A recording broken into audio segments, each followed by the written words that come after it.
માંગરોળની seal જિલ્લા પંચાયત સીટના અપક્ષ ઉમેદવારે ભાજપના ઉમેદવારને ટેકો આપ્યો છે।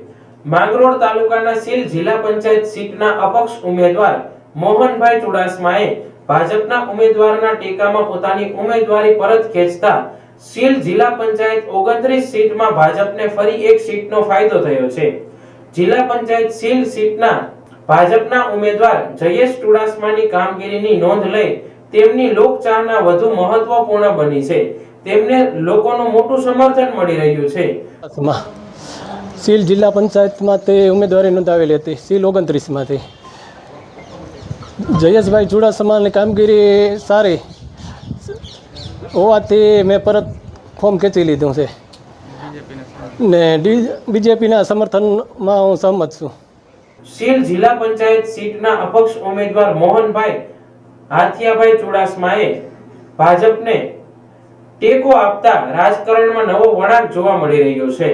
સ્થાનિક સ્વરાજ્યની ચૂંટણીમાં તમામ પક્ષો દ્વારા તોડજોડની નીતિ અપનાવાઈ રહી છે, ત્યારે ભાજપે ફરી એક અપક્ષ ઉમેદવારને ભાજપમાં જોડ્યા છે।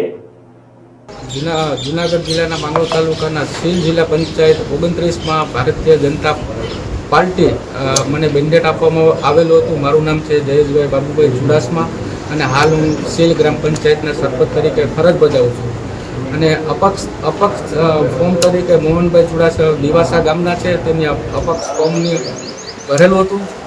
મોહનભાઈએ આજ રોજ ભારતીય જનતા પાર્ટીને એટલે કે સીલ જિલ્લા પંચાયતમાં મેં ઉમેદવારી નોંધાવી।